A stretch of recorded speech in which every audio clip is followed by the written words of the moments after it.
Listo. Les voy a compartir mi pantalla.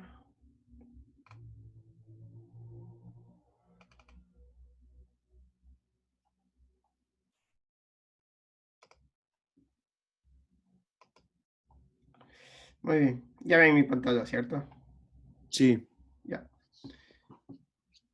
Vamos a ver. No, esto no es.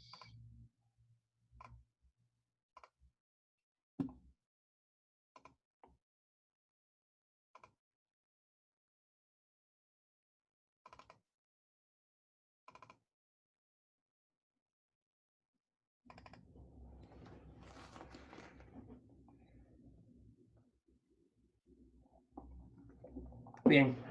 La clase anterior comenzamos a ver ya equilibrio multifase. Concretamente vimos la zona de saturación, es decir, el equilibrio líquido-vapor.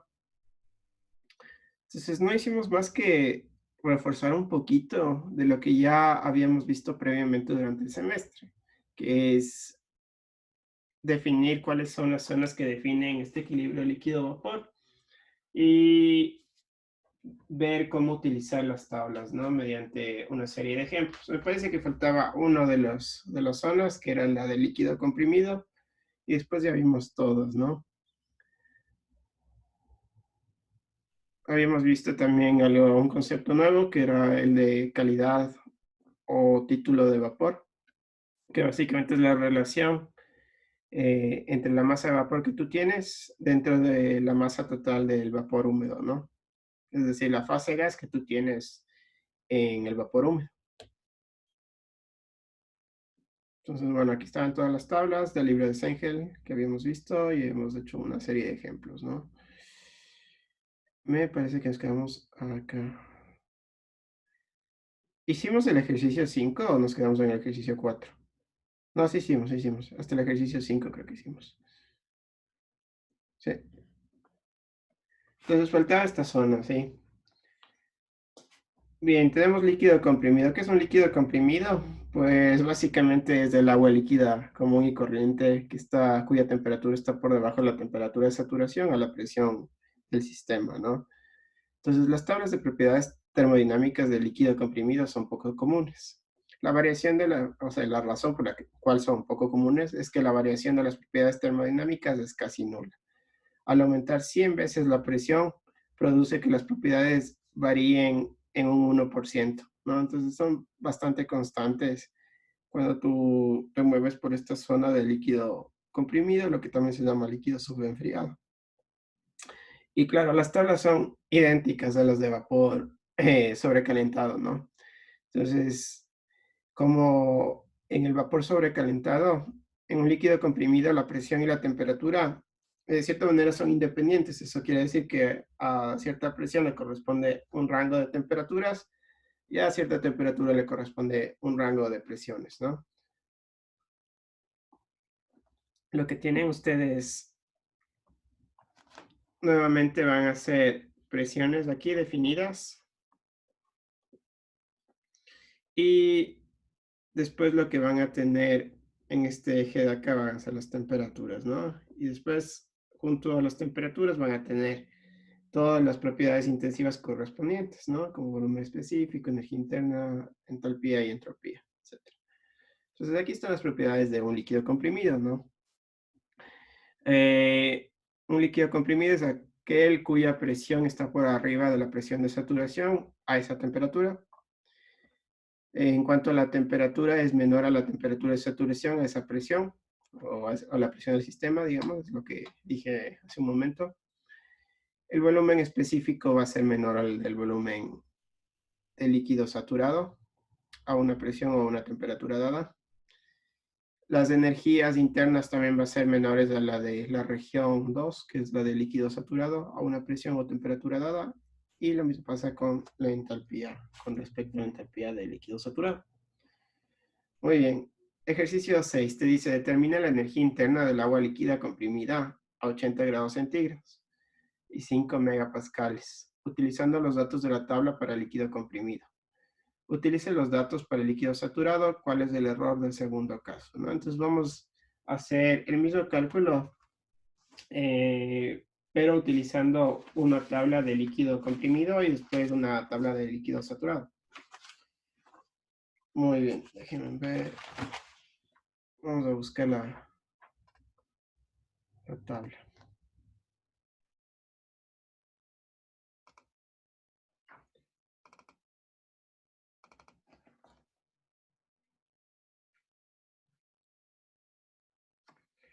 Bien.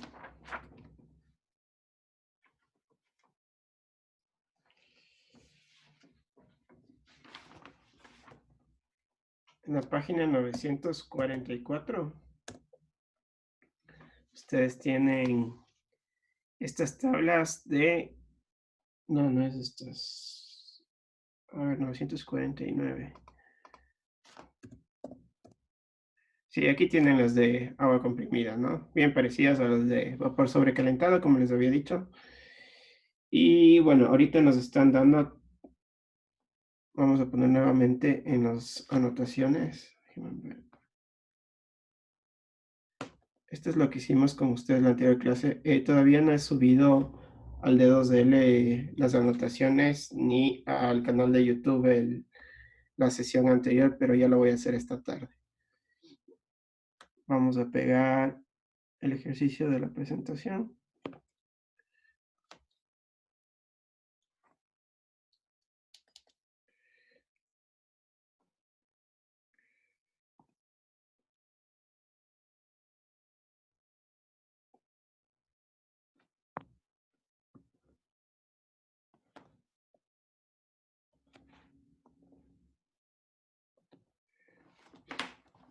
Bien.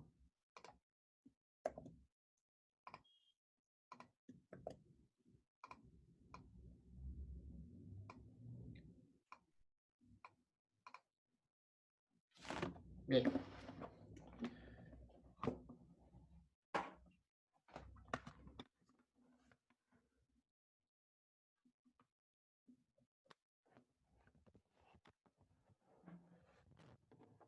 Entonces, ¿cuáles son los datos que te dan las coordenadas? Claro, ahorita te deben dar mínimo 2 coordenadas, ¿no? Para que tú puedas resolver estos ejercicios. Después vamos a ver la regla de fases de Gibbs y podemos determinar los grados de libertad mínimos para definir un sistema. Entonces, pero en este caso necesitamos para esta región los datos. Entonces tenemos temperatura de 80 grados y presión de 5 megapascales. Muy bien. Entonces, si yo me voy a la tabla, y yo la abrí aquí.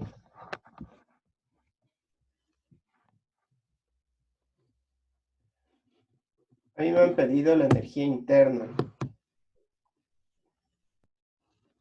Entonces yo busco la de 5 megapascales, que es justamente la primera que yo tengo aquí. ¿Qué más tengo de datos? Tengo una temperatura de 80 grados, que está aquí. Entonces hago el match de esto y vamos a tener esta energía interna específica, ¿sí? Entonces, vamos acá.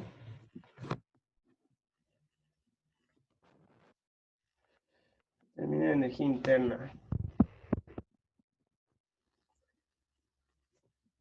Bueno, lo que te puede pedir el problema como tal es la energía interna específica, normalmente porque no te da la masa para pedirte la energía como tal, ¿no? Entonces, bueno, en este caso simplemente ver en la tabla, muy sencillo.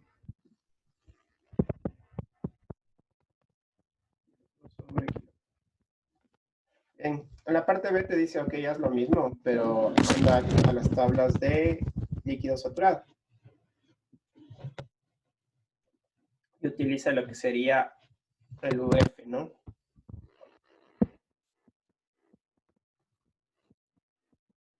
Esto es lo que comúnmente ha salido. Por eso es que en muchos de los casos, de los problemas que tienes en el libro, tienes agua comprimida como tal. Y después ves que le ponen, yo qué sé, las propiedades del líquido saturado. Entonces, les queda igual al final. Vamos a ver, la tabla es 941.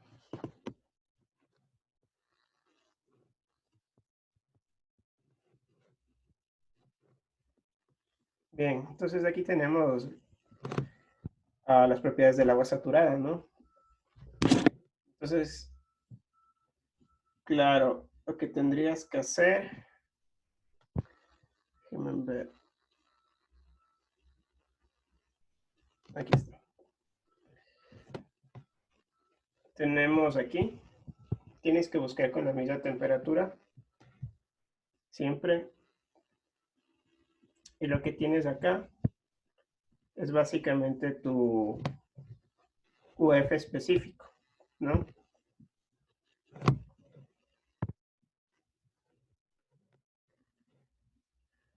Entonces tienes 334.97 kilojoules kilogramo, ¿no?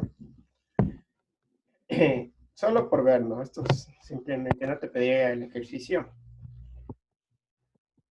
Voy a tomar un porcentaje de error, ¿no? Tal y como saben hacer en las prácticas de laboratorio. Entonces voy a hacer que este de acá, para haberlo hecho al revés, pero bueno, por favor.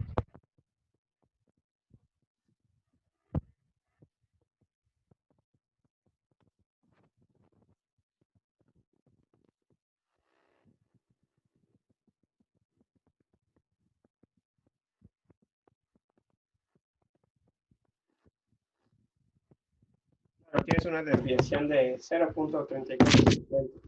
O sea, son prácticamente las mismas propiedades, ¿no? No te varían casi nada cuando tú utilizas un líquido comprimido y un líquido saturado.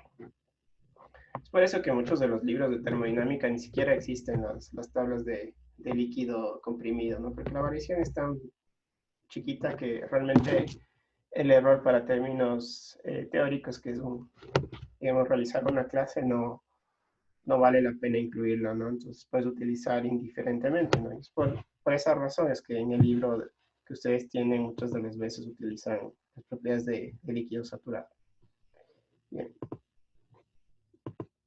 Entonces, claro, aquí está, ¿no? La conclusión de que se pueden utilizar tablas de líquido comprimido y de líquido saturado indistintamente. Bien, solo para terminar esta parte de aquí, existe lo que nosotros conocemos como la regla de fase de Gibbs, ¿no? ¿Y qué es esta regla de fases de Gibbs? Es la regla que te define el número mínimo de variables intensivas que se requieren para definir un sistema en equilibrio. Después tenemos variables intensivas que pueden definir un sistema. ¿Cuáles son? Son la presión, la temperatura, el volumen específico, cualquier propiedad específica, también puede ser la fracción molar e incluso la concentración. ¿A qué es igual esta regla de fases de Gibbs? Es 2 menos el número de fases presentes en el sistema más el número de sustancias puras presentes en el sistema, ¿no? Fases en el sistema, sustancias puras en el sistema. Entonces, esta regla también se utiliza mucho para decir, ok, ¿cuántas de las variables intensivas se necesitan para fijar para que el resto también queden fijas, ¿no? Ahorita se me acabó de trabar mi PowerPoint. Entonces, las variables intensivas que definen un sistema es igual a la regla de fases de Gibbs más 1, ¿no? Entonces, es bien parecido como cuando ustedes quieren resolver una serie de ecuaciones. ¿Cuántos son uh,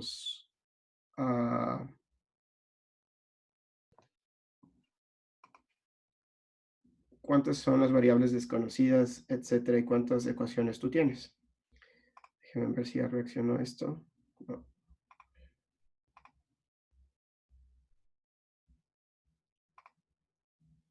Esperemos un momentito.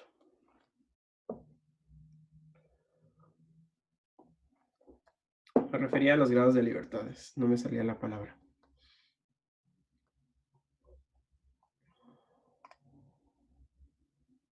No, esto no es.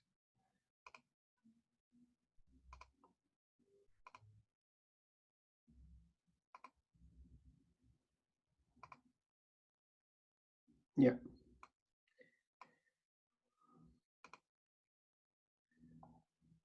Vamos a ver, nos quedamos acá. Sí. Entonces, a ver, tengo un par de ejemplos en cuanto al uso de la regla de fases de Gibbs. Esto les va a servir mucho para cuando ustedes quieran o tomen ya las clases de diseño, de ingeniería. Son los niveles superiores ya de su carrera. Entonces, al momento de hacer diseño de sistemas, ustedes deben utilizar un número mínimo de variables intensivas de acuerdo al equilibrio en donde ustedes se encuentren, ¿no? Si es un equilibrio líquido-vapor, si es un equilibrio sólido-líquido, etc. Entonces, claro, al software que ustedes utilicen o a los modelos que ustedes utilicen, tienen que utilizar un número mínimo de variables intensivas.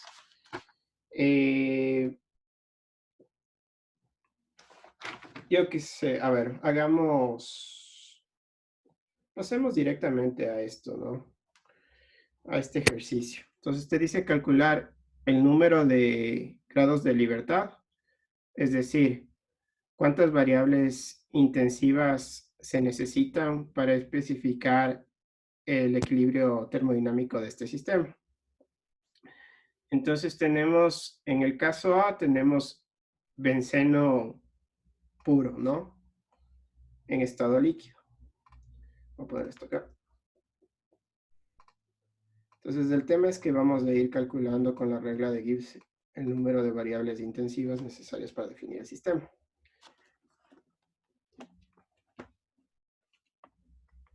Vamos.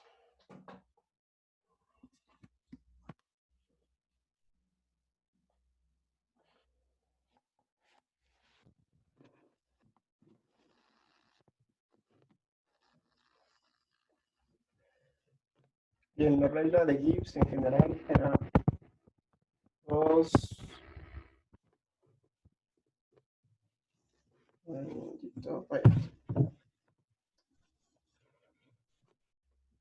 2 menos el número de fases más el número de componentes o de especies químicas. Muy bien. Ahora, para el benceno líquido puro, sí. Vea que va a ser igual. ¿Cuántas fases tienes? Pues tienes una sola, ¿sí? Porque estamos hablando que está en estado líquido, ¿sí? Entonces va a ser igual a 1.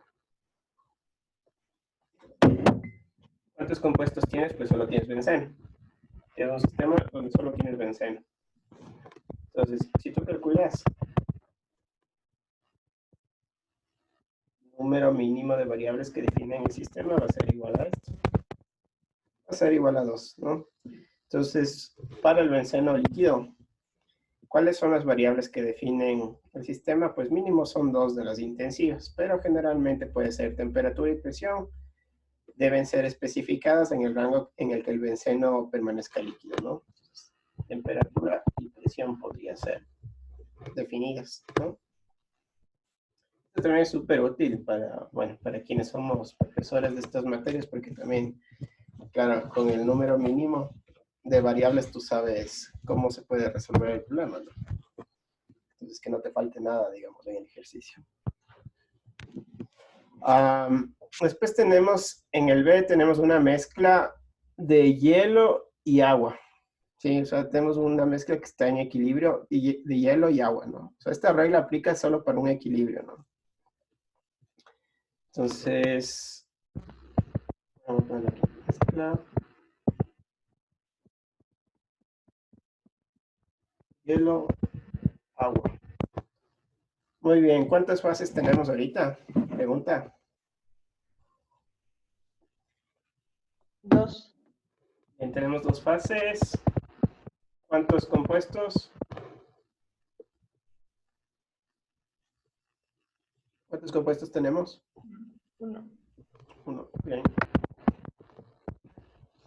Entonces, tu regla de fases te dice que esta región, el equilibrio líquido sólido, solo necesita 1. ¿Sí? Como generalmente pasa en todos los equilibrios entre dos fases. Solo necesitas uno, entonces puede ser que te especifiquen o que tú especifiques para un diseño presión o temperatura y básicamente con presión o temperatura fijas ya permanecen fijos el resto de variables, ¿no? Entonces también presión o temperatura, ¿no? Muy bien, vamos con el C. Una mezcla de benceno líquido, vapor de benceno y helio gas. Tienes benceno líquido, vapor de benceno y después tienes helio gas. Muy bien, ¿cuántas fases tenemos en este caso?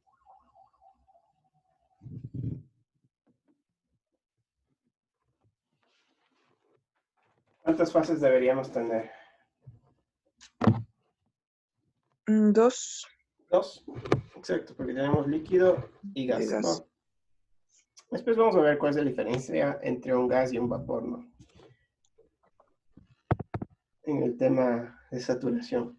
Compuestos, pues básicamente tenemos dos, porque el benceno tenemos es una sola especie que está en dos fases en este caso, y después tenemos el helio. Muy bien. Entonces, la regla de fase sería 2 menos 2 más 2 es igual a 2. Entonces se debe definir dos variables que puede ser la temperatura, puede ser la presión, puede ser incluso la fracción molar, ¿no?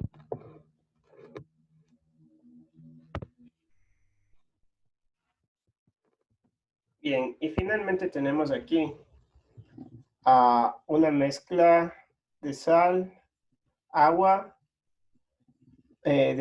diseñadas para cumplir con una presión de vapor específica, ¿sí? Entonces tenemos una mezcla de agua con sal.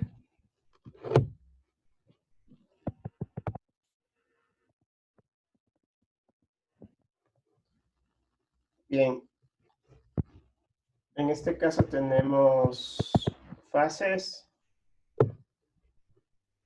Bueno, es que no nos están especificando si está disuelta realmente la sal, pero digamos que está sobresaturado, ¿no? Y digamos que hay cristalitos todavía por ahí.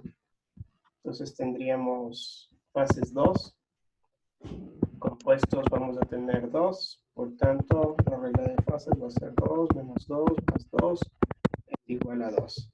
Entonces para alcanzar una determinada presión de vapor se puede variar la concentración de la sal y la temperatura de la solución, ¿no? Básicamente.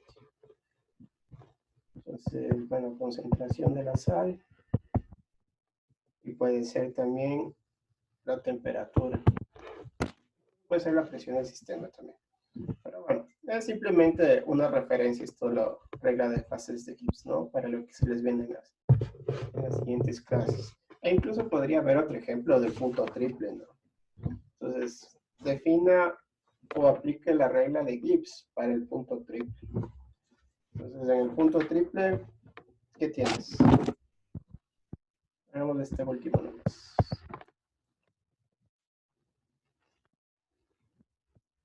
Son 3 fases, pero depende, o sea, punto triple solo para un compuesto, ¿verdad? Ajá. Para agua, allá. 3 fases de un compuesto. Sí. Claro, porque si tú tuvieras una disolución de algún, yo qué sé, algún soluto en algún solvente en específico, pues obviamente ya tienes dos compuestos ahí, ¿no? Es verdad. Bien, en este caso tú tienes 3 fases, tienes un compuesto, vamos del agua. Entonces, aplicando la regla de fases de Gibbs, tienes que Menos 1, 0. Muy bien. Entonces, ¿qué quiere decir esto? Que ninguna de las variables se puede modificar sin que una de las fases desaparezca, ¿no? Entonces, en el punto triple, ¿por qué tiene 0? Porque el punto triple es un punto fijo. Básicamente que está caracterizado por una presión en específico, un volumen específico y una temperatura, que son valores fijos. Y este fenómeno se utiliza, por ejemplo, para calibrar cierto tipo de termómetros, ¿no? Porque son un punto fijo en el diagrama presión, volumen, temperatura, ¿no? Entonces, por eso es que tienes que es igual a 0.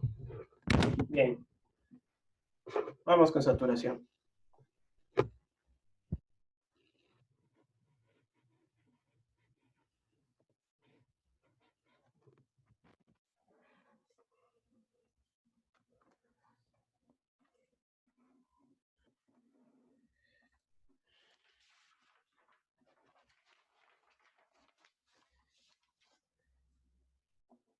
¿Cuál es la diferencia entre gas y vapor? ¿Alguien sabe? Mm,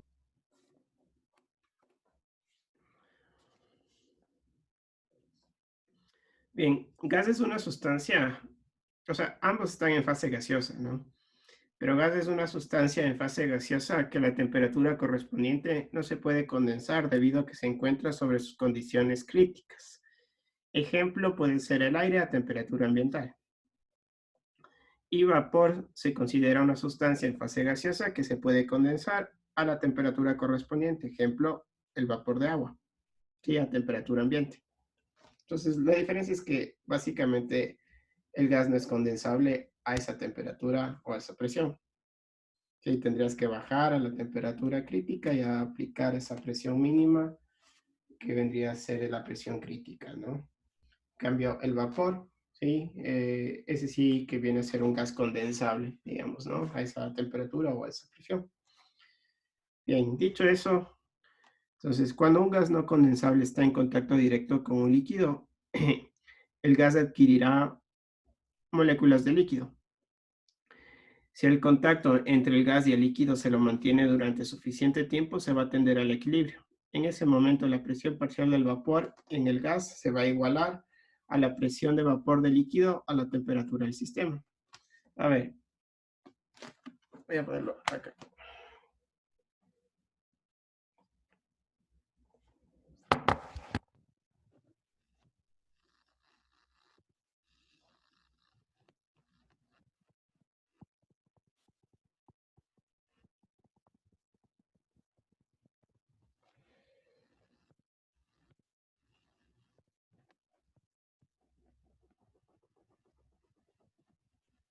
Bien.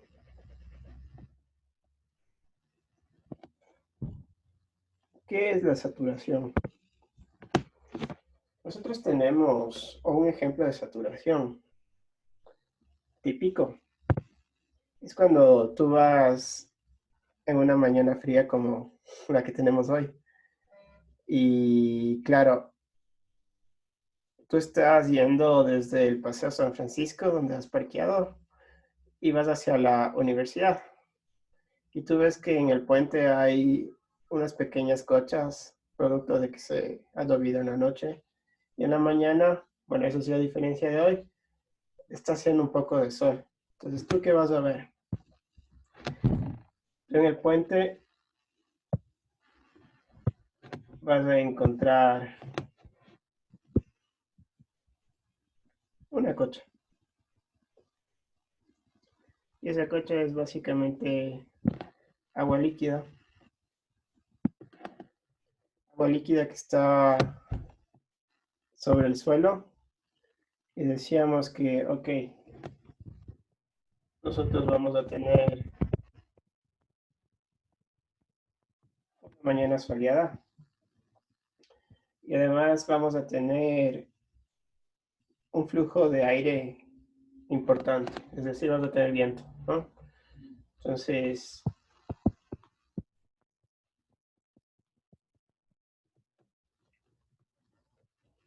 ¿qué va a pasar con esa cocha o esa agua líquida? Pues básicamente por la presencia del sol, temperatura ambiental. Lo que va a pasar es que esas pequeñas partículas, o sea, tú vas a tener primero un gas no condensable, que viene a ser, en este caso, el viento, o el aire, perdón. Viento es simplemente aire en movimiento.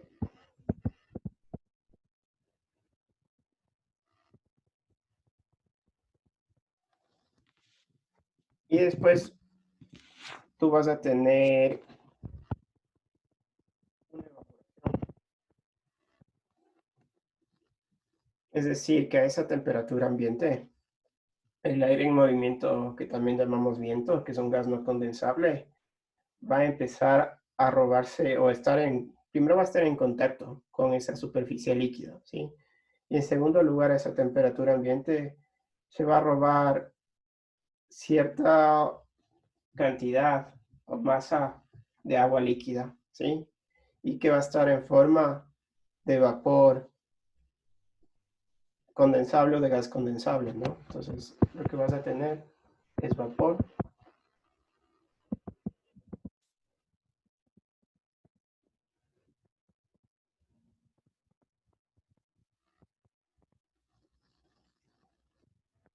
O sea, el vapor de agua líquida. Vapor de agua. Esa es la saturación, básicamente, ¿no? Entonces, a una determinada temperatura, un gas no condensable es capaz de almacenar una cantidad fija de vapor que viene a ser un gas condensable, ¿sí?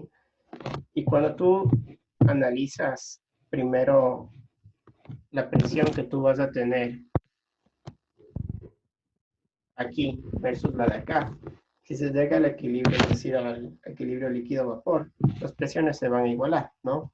Entonces, eso explica por qué, por ejemplo, cuando teníamos, yo qué sé, sistemas cerrados, teníamos que la velocidad de condensación es igual a la velocidad de evaporación, ¿no? Sistemas de equilibrio. En este caso, lo que nosotros tenemos es que si están en contacto permanente, el gas y el líquido se lo mantiene durante suficiente tiempo, se va a tender al equilibrio.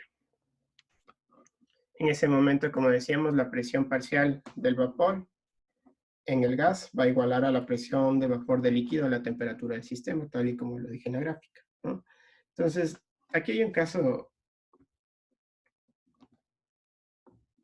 bastante frecuente, que es esas gotitas que asoman en la mañana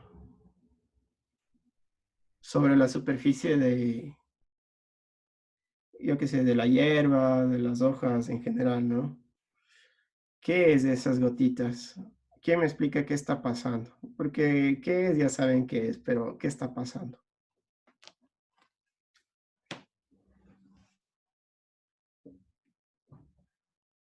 ¿Por qué hay esa formación de esas gotas?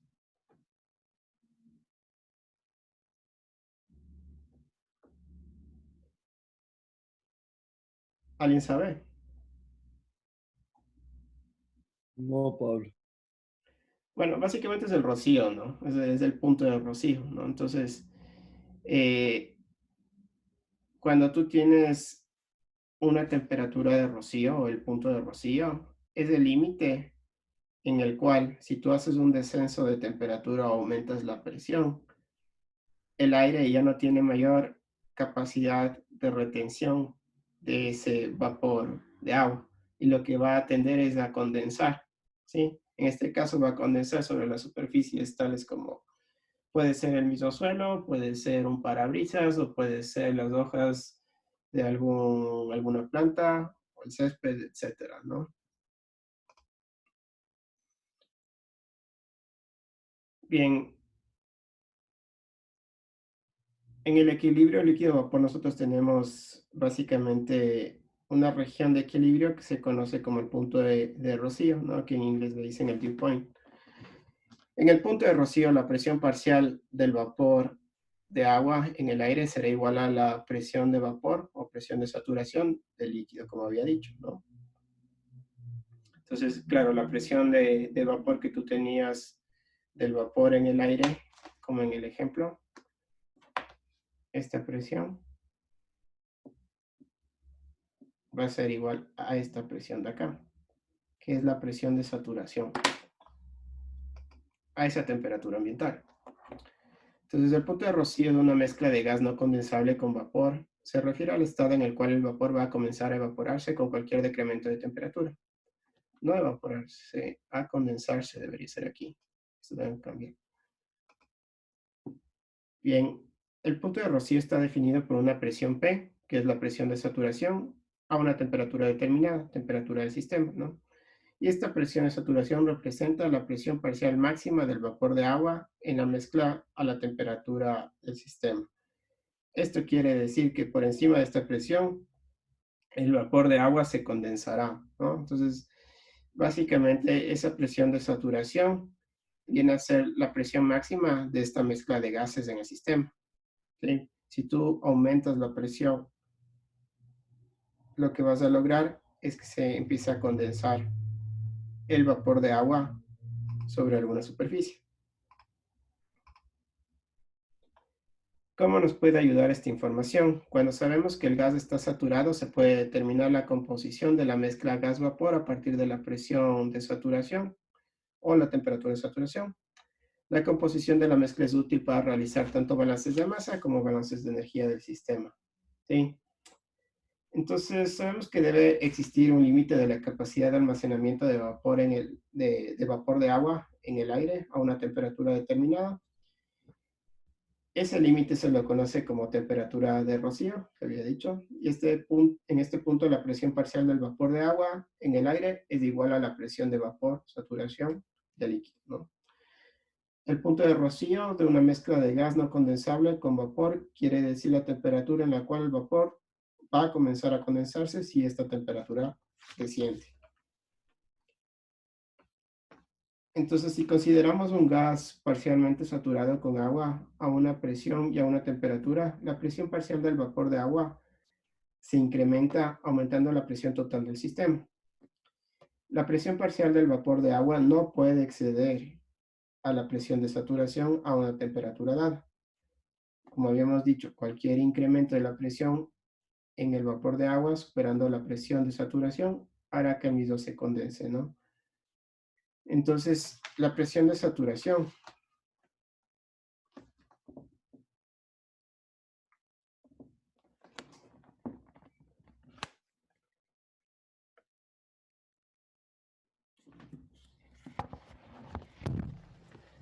que desde ahora le vamos a llamar P asterisco.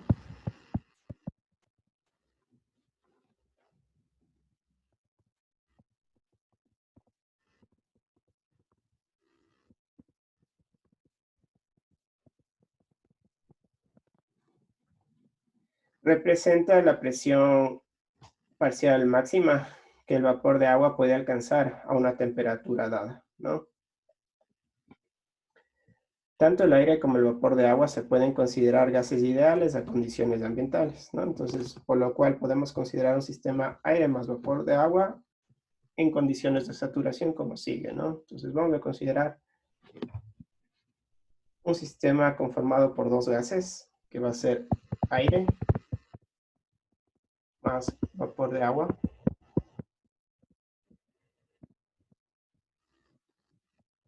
Gas no condensable, gas condensable, ¿no? Y lo que vamos a ver es básicamente la relación que van a tener las... Sí, de eso vamos a poder saber a partir de la temperatura o el punto de rocío, podemos saber la composición de un gas. Pues, ¿cómo hacemos esto? Nosotros tenemos que los dos se comportan a temperatura ambiental como un gas ideal. Entonces tienes la presión del agua.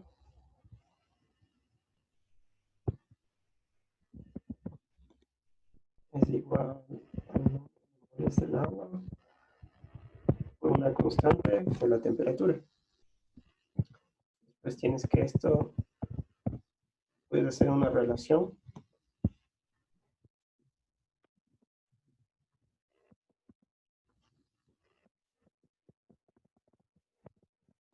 con el aire, tal y como hacíamos en el capítulo de gases ideales y gases reales, hacíamos una relación. Pero nosotros sabemos, si consideramos que todo esto es una mezcla, que está a un mismo volumen, la R va a ser igual, presión constante, y la temperatura va a ser compartida. Entonces, nosotros podemos eliminarlas. Y lo que vamos a tener, en este caso,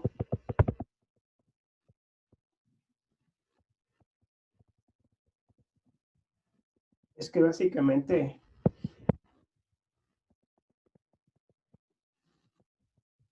la relación entre las presiones parciales del vapor de agua con el aire es igual a la relación entre un número de moles del agua con las del aire.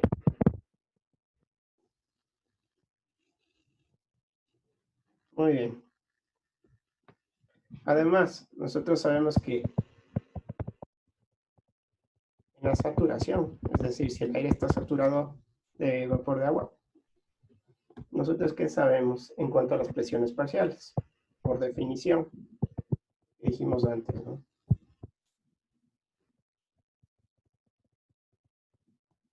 ¿A qué va a ser igual esa presión del vapor de agua? Si está saturado, pues la presión será la presión de saturación.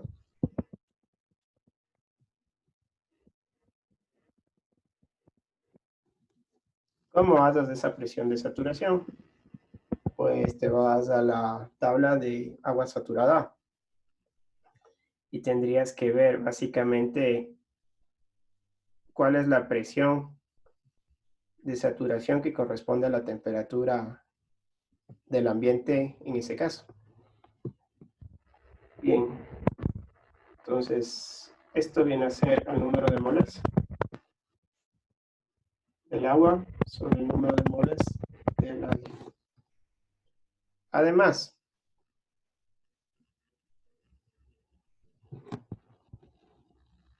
ustedes saben la ley de Dalton. Yo quiero calcular la presión total de un sistema de gases o de una mezcla de gases. ¿A qué va a ser igual? Una de las presiones parciales. En este caso tenemos un sistema que es aire más agua, entonces sería la sumatoria de estos dos. ¿Sí? Por tanto, si tú despejas la presión del agua, aquí, por ejemplo, vamos a ver aquí, ¿qué vas a tener? Esto también va a ser igual, el total del sistema, menos la presión de aire, sobre la presión de aire.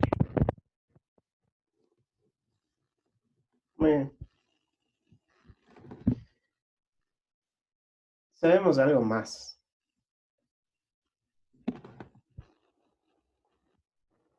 Algo súper importante. Si yo quiero calcular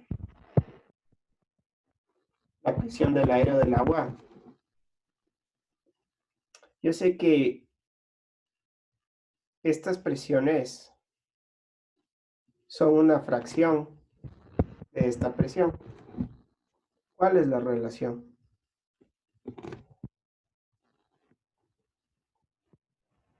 Cada uno de estos representa una presión de una especie determinada en una mezcla determinada. Si yo quiero calcular esas presiones,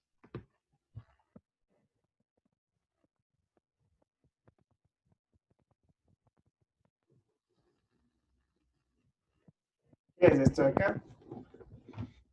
Básicamente es la fracción molar, ¿no? De un gas, que está dado por Y, simplemente el símbolo. Lo ponen XY para líquidos y Y lo ponen para gases, ¿no? Entonces, claro, si tú sabes la fracción molar de ese determinado gas y lo multiplicas por la presión total del sistema, básicamente tú vas a obtener la presión parcial de esa especie en esa mezcla de gases. Si yo quiero saber, por ejemplo,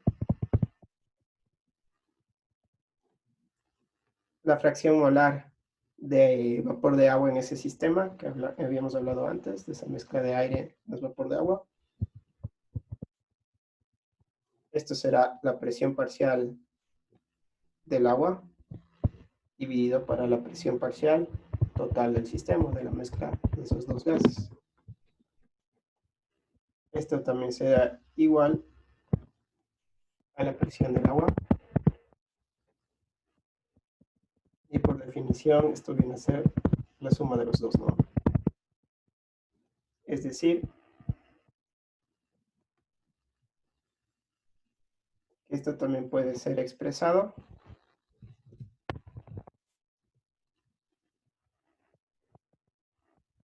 uno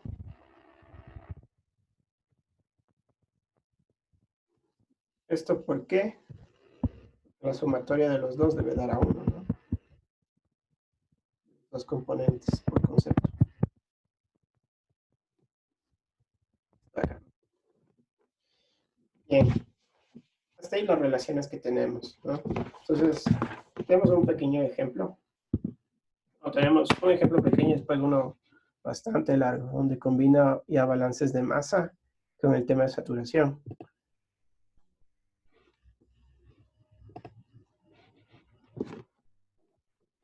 Voy a copiar este ejercicio acá.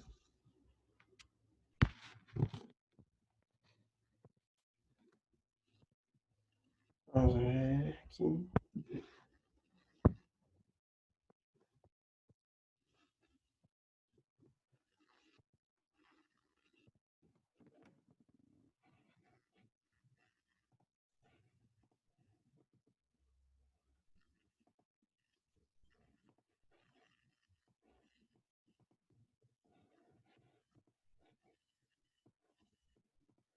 Entonces se tiene un gas saturado, vapor de agua en aire a 51 grados centígrados. La presión del sistema es de 750 milímetros de mercurio absolutos. ¿Cuál es la presión parcial del aire? Estamos sobre el nivel del mar ligeramente, ¿no? Entonces te piden cuál es la presión parcial del aire, dado que tenemos una mezcla de aire más vapor de agua saturado a 51 grados centígrados, ¿no?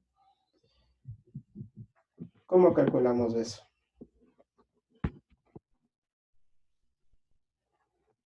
Nosotros tenemos como datos,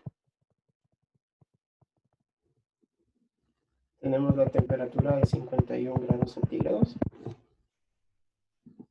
tenemos una presión total del sistema, que puedes medir con un barómetro, que es de 750 milímetros de mercurio. Y lo que te están pidiendo calcular es la presión parcial del aire. ¿Cómo resuelves este problema? Pues básicamente te está diciendo algo bien clave, que te encuentras en la zona de saturación. Entonces, si tú te encuentras en la zona de saturación, tú sabes que esta temperatura, 51 grados centígrados, representa en sí la temperatura de rocío. Y a esa temperatura le corresponde una sola presión, que va a ser la presión de saturación. Es decir, que con esta temperatura tú puedes ir a la tabla de agua saturada y ver qué presión le corresponde.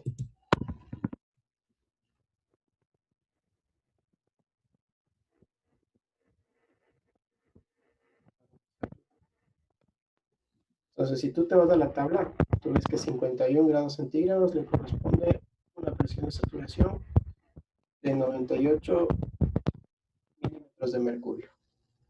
¿Sí? Después, ¿cómo tú puedes calcular la presión parcial del aire? Tú sabes que la presión total es la sumatoria de los dos.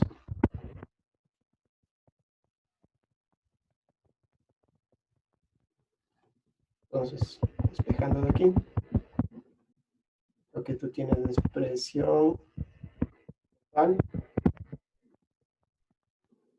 menos la presión del agua, que en este caso es la presión de saturación, porque estamos en la zona de saturación.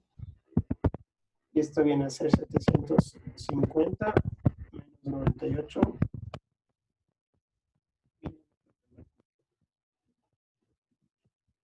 Entonces, la presión de aire en mi sistema a esas condiciones viene a ser 652 milímetros de mercurio. Bien, esa es la respuesta como tal del ejercicio. Pero ahora, simplemente para que se den cuenta lo importante que es saber el punto de rocío, es que yo puedo saber exactamente cuál es la composición del aire, ¿no? Entonces, si yo quiero determinar la composición del aire,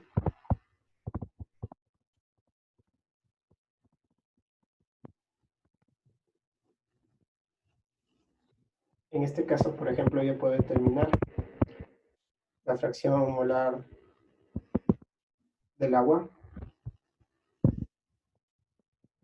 ¿Cómo yo puedo determinar? Haciendo la relación entre presiones parciales. Esto es 98. Esto es 750. Esto es 0,13. Lo mismo yo podría hacer con el aire, ¿no? O por diferencia o aplicando el mismo concepto. Entonces aquí viene a ser aire, presión total.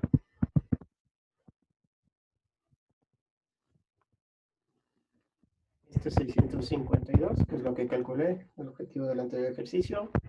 Y este es 750. Esto debería ser la diferencia entre 1 menos 0,3. Esto es 0,87, ¿no? Entonces, claro, si sumas los dos, te va a dar 1. Con lo cual está bien hecho, ¿no? Eso quiere decir que si tú tienes 100 moles de la mezcla aire más vapor de agua, es así, tu composición ciertamente va a ser 13 moles de agua, 87 moles de aire. ¿Está comprendido? Sí, Pablo. Sí, Pablo.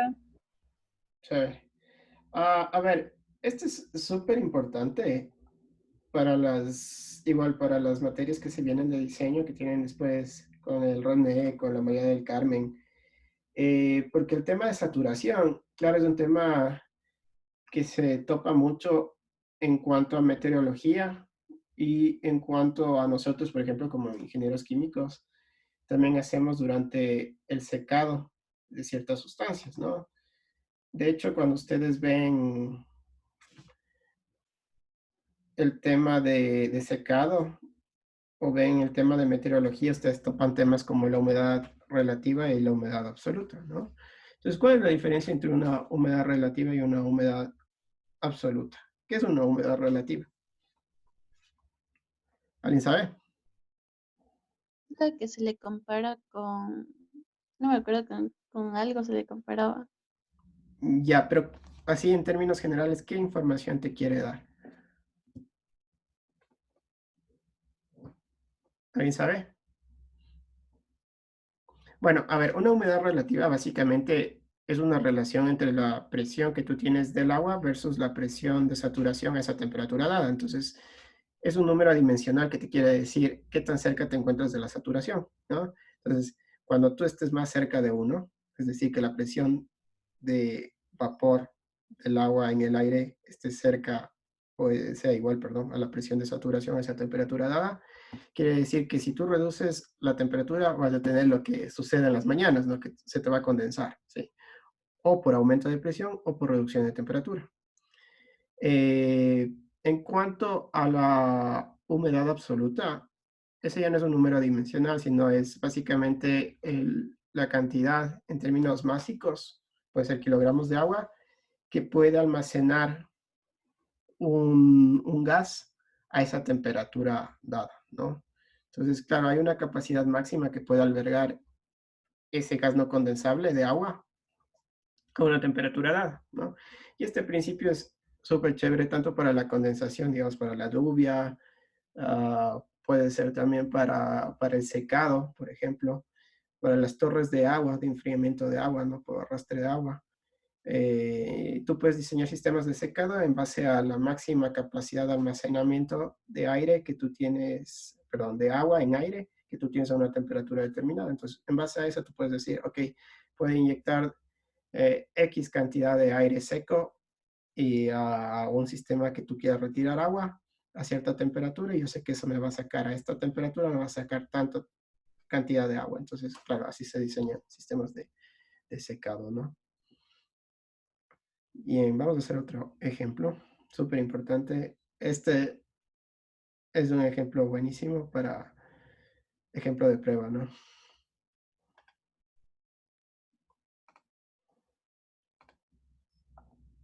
Vamos a ver. A ver, este ejemplo es bastante bonito de cierta manera porque nos permite aplicar un balance de masa y a partir, digamos, de la composición de un gas a la salida de un sistema, nosotros podemos determinar la temperatura de rocío, el punto de rocío de ese sistema. Eso también nos permite hacer lo inverso, ¿no? O sea, a partir de la temperatura de rocío, tú podrías saber la composición, al menos de agua, que tú tendrías en la salida del sistema. Súper importante para ustedes porque ustedes, no solo que hay normativa en cuanto a las especies químicas que pueden ser liberadas, yo que sé, en una chimenea de gases de combustión, sino también a la temperatura a la cual debe ser liberada esos gases de combustión, ¿sí?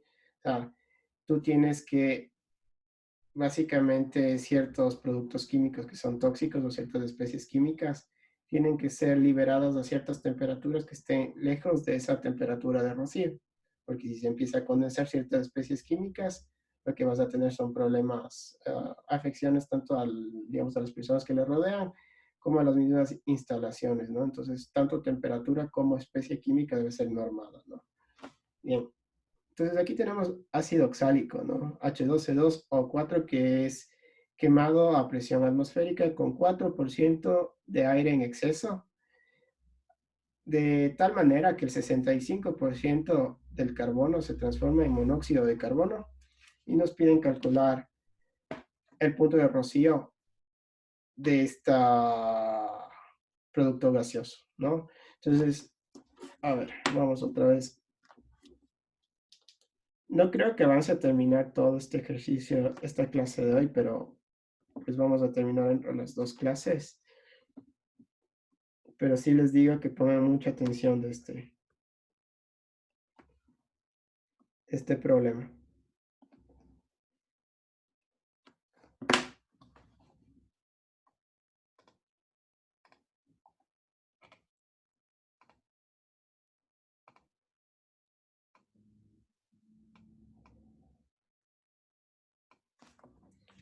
Bien. Hay cosas de aquí que, claro, se pueden interpretar fácilmente de este problema y una en específico que realmente es compleja y que no es tan fácil de interpretarla, ¿no? Ya vamos a ver qué es exactamente. A ver. Voy a poner la reacción como tal que está sucediendo aquí.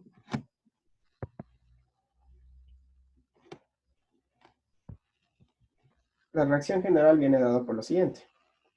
Entonces tú tienes ácido oxálico, ¿no?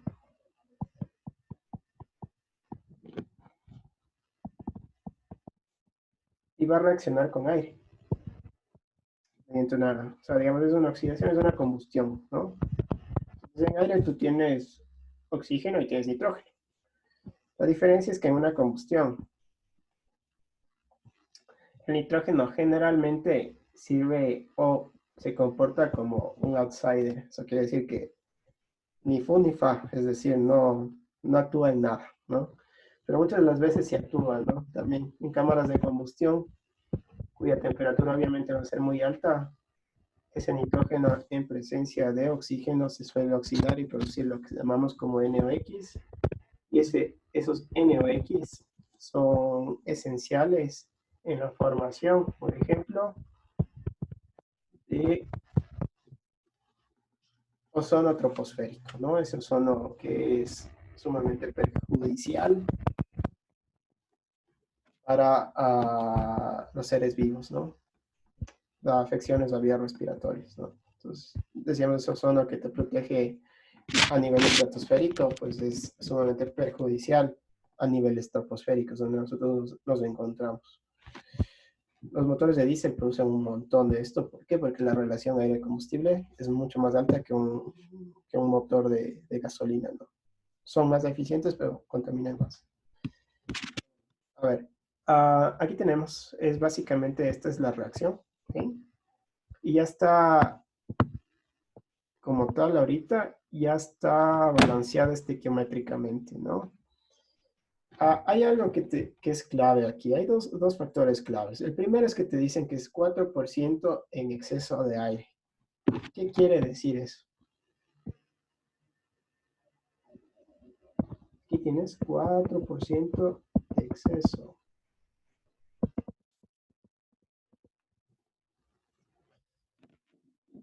¿Cómo tú calculas lo que necesitas en teoría?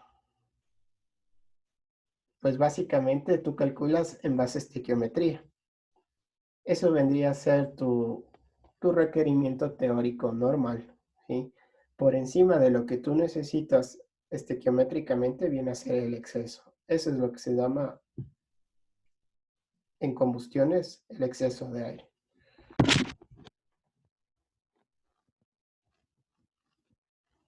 Bien, entonces vamos a calcular, tomando en cuenta este exceso, cuánto es la cantidad de oxígeno y de nitrógeno que sale, ¿no? A ver, antes de seguir con todo esto, básicamente a mí me están pidiendo calcular esto de aquí que dice, calcula el punto de rocío de lo que está saliendo, ¿sí? Entonces, ¿qué debería hacer yo? Pues básicamente tengo que hacer un balance de masa para determinar mi composición de salida. Y en base a esa composición de salida, bueno, eso también es de salida, ¿no? Yo, a través de esto, yo puedo determinar mi presión de saturación. Y con mi presión de saturación yo puedo dar mi temperatura de saturación y con eso ya queda definido básicamente lo que me están pidiendo aquí, ¿no? Por eso lo que primero debo hacer en estos problemas es calcular mi composición molar de salida. Y para hacer eso yo necesito hacer un balance de masa. Y para hacer un balance de masa yo primero debo saber cuál es la reacción que está ocurriendo dentro de mi sistema o cuál es mi mecanismo de reacción, que es la serie de pasos que sumados dan esta ecuación de acá. Muy bien. Entonces decíamos que tenemos 4% de exceso de aire. Muy bien, entonces vamos a poner una base de cálculo.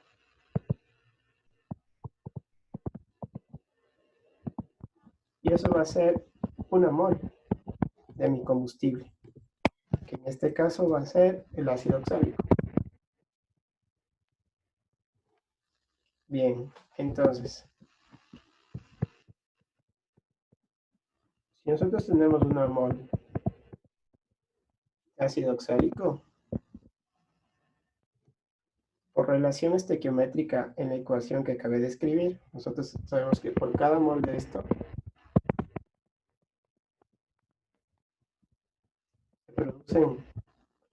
se requieren 0.5 moles de oxígeno.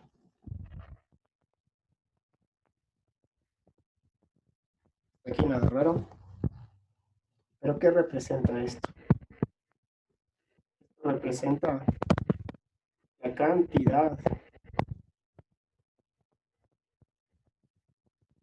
necesaria estequiométricamente.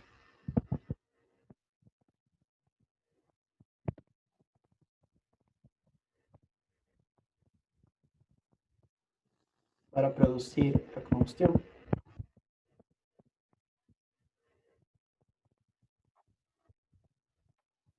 La reacción de combustión.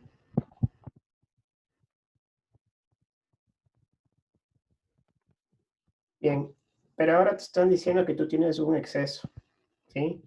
Un exceso de aire. Eso quiere decir que tanto, bueno, más bien dicho, que el oxígeno que estás alimentando, este de aquí, sobre este tú vas a calcular el 4%, ¿sí?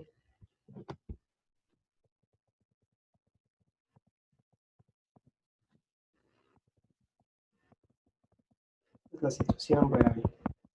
Era la ideal, ahora la real. Una vez les dije, ¿no? O sea, estos excesos de aire se trata de realizar para que tú produzcas o jales la reacción hacia una reacción de combustión completa, ¿no? O sea, trates de minimizar la producción de monóxido de carbono.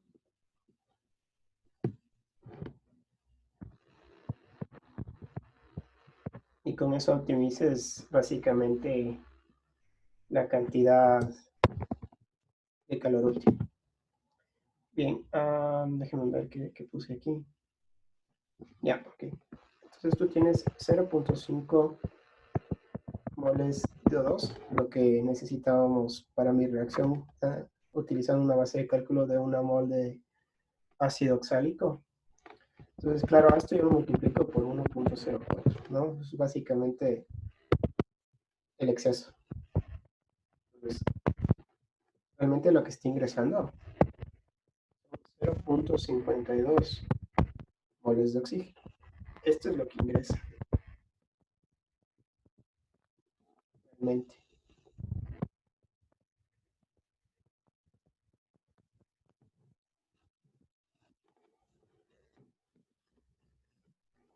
Ahora, ¿cómo yo puedo calcular la cantidad de nitrógeno que ingresa?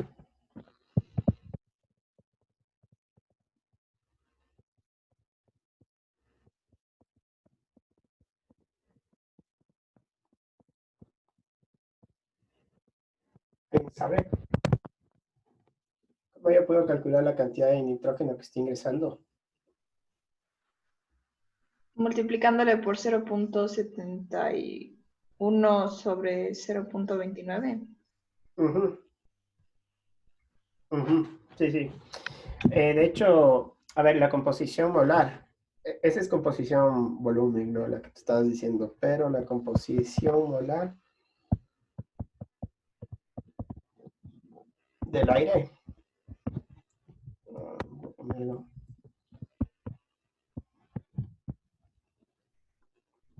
es 79 moles por cada 21 moles, ¿no? O sea, si tú tienes una mol de aire, vas a tener 0.79 moles de nitrógeno y 21 moles o 0.21 moles de oxígeno, ¿no? Entonces, lo que tú vas a obtener son 1.96 moles de nitrógeno, tanto a la entrada como a la salida, ¿no? Porque decíamos que el nitrógeno es lo que solo está viendo, pero no hace nada más, ¿no?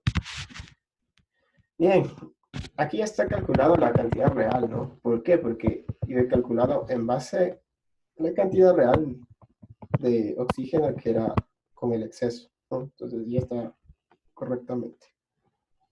Bien, ahora sí viene lo complicado del problema. Te dice una clave más que te dice el 65% del carbono se transforma en monóxido de carbono, ¿sí? ¿Y ese carbono de dónde va a venir? Pues de la materia prima. Y lo único que yo tengo carbono en cuanto a los reactivos es del ácido oxálico, del combustible, ¿sí? Entonces, aquí hay algo que, bueno, debe ser definido. Entonces te dice 65% del carbono, en este caso ácido oxálico,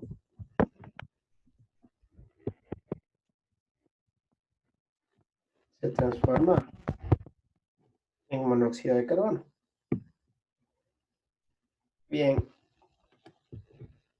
Ustedes en química 1, en química 2 vieron mecanismos de reacción, vieron cinética de reacciones.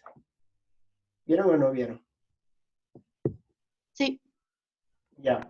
Entonces, claro, la cinética de la reacción podría tener algunos órdenes de cinética, ¿no? Y en base a eso, por ejemplo, nosotros los ingenieros químicos lo que hacemos es diseñar reactores, ¿no? En base a la cinética de reacción. Es el factor clave justamente para el diseño de reactores. Pero a ver, ustedes saben que cuando se da una reacción, realmente la reacción, por ejemplo, la que obtuvimos al principio, esta reacción de acá, es la sumatoria de algunos pasos intermedios.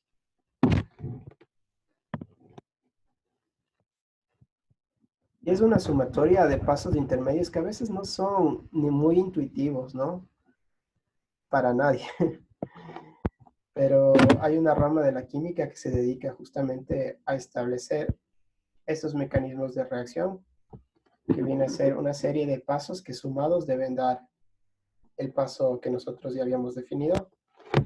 Y cada uno de esos tiene su cinética de reacción. Entonces, uno de esos va a ser básicamente el cuello de botella, que va a ser el que demore más todo. Pero bueno, ese es otro tema. Después tú tienes aquí unos mecanismos, ¿no?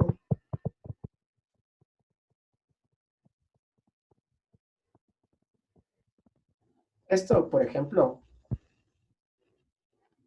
es algo que debería dar el problema. O que en la prueba yo mismo debo plantear, ¿no? Porque no es muy intuitivo plantearlo o imaginarse que van a suceder en estos pasos como tal, ¿no? Entonces, el primer paso es una combustión completa.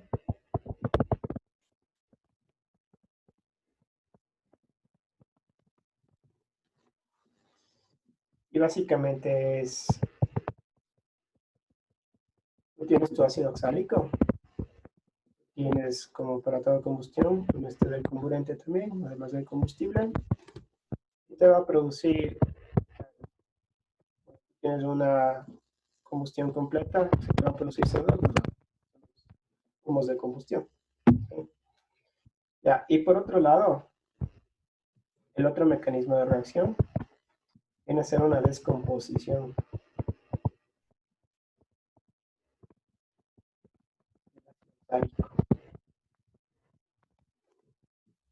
Como digo, esto no es intuitivo. Si dicen, ¿y por qué asoma eso? Pues no les culpo. Simplemente los pasos intermedios que se dan para llegar a la reacción que conocemos. Lo que propone el libro, ¿no?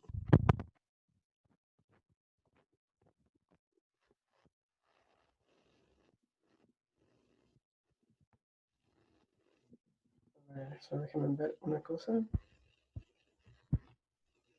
Sí, o sea, si ustedes suman estos dos pasos, les va a salir exactamente lo que teníamos arriba en amarillo, ¿no?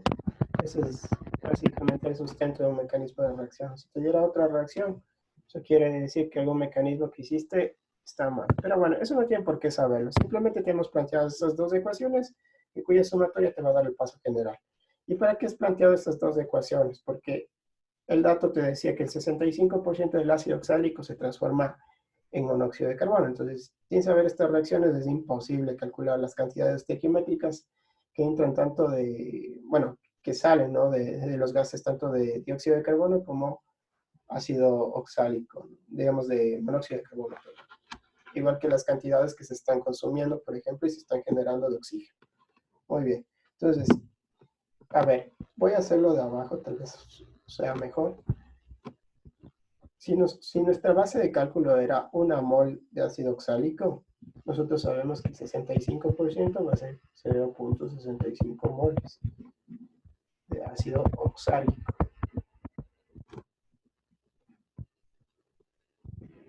Entonces, basado en esta reacción, tú sabes que se van a producir 2 moles de monóxido de carbono por cada mol de ácido oxálico. Es decir, que vas a tener 1.3 moles de monóxido de carbono.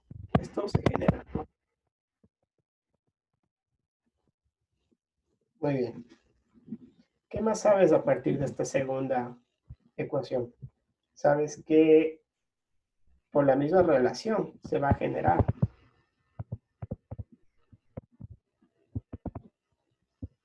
0,65 moles de agua. Van a escribir todo, ¿no? La misma relación. Entran 0,65 moles de agua y por cada mol de ácido oxálico tienes una mol de agua. Si multiplicas todo, te sale 0,65 moles de agua que se generan. ¿Qué más puedes ver? ¿Cuánto se genera de oxígeno por una descomposición de este tipo? Entonces, tienes 0.65 moles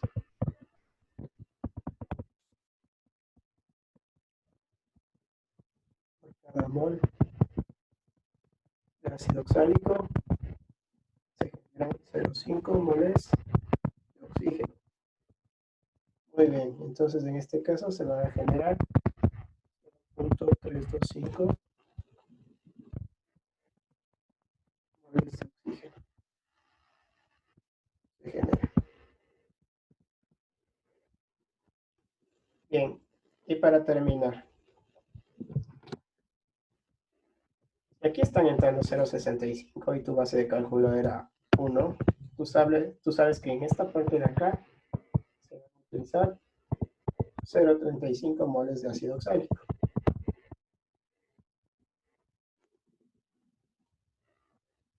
Muy bien, y esto puedes utilizar, por ejemplo, para calcular la cantidad de dióxido de carbono que se genera. En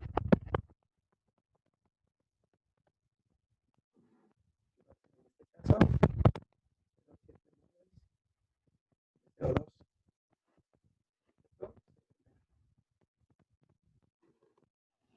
De la misma forma, ¿qué podría ser? Se genera 0,35 moles de agua.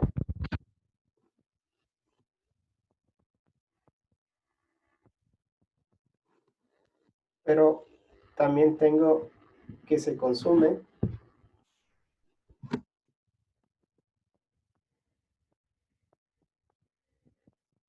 0.35, 0.5, es decir, 0.175 moles de O2. Bien, ¿está ahí comprendido? Pablo, el último no sé por qué, pero no puedo verle en tu pantalla, como que se congeló. Ajá. Gracias. Así. Sí. Sí, ahora sí, gracias. Ya, simplemente hice la estequiometría de cada una de las especies en cada uno de los pasos que conforman los mecanismos de reacción de la reacción general, ¿no? Entonces, fui calculando, ya que sé, para la combustión completa, calculé estequiométricamente, sabiendo que entran 35 moles de H2CO4. Calculé cuánto se necesita de oxígeno, este de aquí. Cuánto se genera de CO2. Cuánto se genera de agua. ¿Okay? Lo mismo que hice en el paso de abajo, ¿no? Sabíamos que 65 moles de ácido oxálico se utilizan para producir el monóxido de carbono, ¿no? Entonces aquí Pero, podías calcular. ¿por qué ¿Sí? 0.35 moles de ácido oxálico entra? O sea, pusiste como que 0.35 moles de ácido oxálico y Sí, una mol. Ajá, ¿por qué 0.35 y no 0.65? Ahí me perdí. ya. A ver, el dato del problema te decía que 65% del carbono se transforma en Ajá. monóxido de carbono, ¿ya? Entonces, claro, primero, para saber la formación del monóxido de carbono, tú debes saber los pasos intermedios, que es lo que propone el libro. Digamos que esto es un dato del libro, ¿no? Entonces, ambas ecuaciones son datos del libro, ¿ya? Entonces, claro, en la ecuación número 2, tú sabes que 65% de tu base de cálculo, es decir, 0,65 moles, porque era una mol, tu base de cálculo, se van a transformar netamente en monóxido de carbono. Entonces, por eso tú sabes que esta relación se cumple. Y con esto tú puedes calcular cuánto se produce a partir de una mol de ácido oxálico de monóxido de carbono. Bien. Ahora, la parte de arriba. Si tú sabes que tienes 0,65 moles que utilizaste abajo, arriba por diferencia, porque tienes una mol, ¿sí? Que viene a ser tu base de cálculo, por diferencia 1 menos 0,65 deben ser los 0,35 de acá. Que se Ah, utilizan. ya. Ajá. Y esa es la base de cálculo para calcular cada una de estas especies de aquí. ¿Me entiendes? Sí. Listo. ¿Alguna otra pregunta? Voy a subir todo esto. Listo. Ok, chicos, suerte en todo. Ya les pongo hoy en la tarde o máximo mañana a qué hora será el quiz, ¿no? Que será el día viernes. Gracias, Seguramente Pablo. 3 de la tarde por ahí, ¿no? Pablo, Serán 10 minutitos, será, o 15 minutitos de quiz. No es nada, solo es un solo ejercicio. Bien, ¿sí? Pablo, ¿puedes subirle los videos, por favor, antes Sí, del viernes? sí. Hoy en la tarde sí o sí subo todo, sí. Ya, Perdón, ya. gracias. Y los Gracias. apuntes también. Este Gracias, tema va a ir. Pablo. Chao. ¿De qué tema? Es de lo que hemos visto esta Chao, semana. Pablo, gracias. Chao, nos vemos. O sea, saturación y también lo de lectura de tablas. Entonces Ya. puede ser un ejercicio cortito que puedas hacerlo en 10 minutos máximo. Ah, yo pensaba algo así como lo que estamos diciendo ahorita, pero no. No, todavía no tan completo, pero puede ser algo parecido a esto, algo así. Sí, algo más cortito, Ok. ¿no? Ujú. Esto sería más para un examen como tal. Listo. Y también tendremos que subir el PDF, así como en la prueba Ajá. parcial. Sí. La resolución de ese ejercicio, yo abro una carpeta y listo. Tienes que subir claro, administrar bien tu tiempo para que en 10, 12 minutos ya esté subido eso. Ya, gracias. Listo, Ok, nos gracias. vemos. Chao, chicos, nos vemos. Un Chao. abrazo.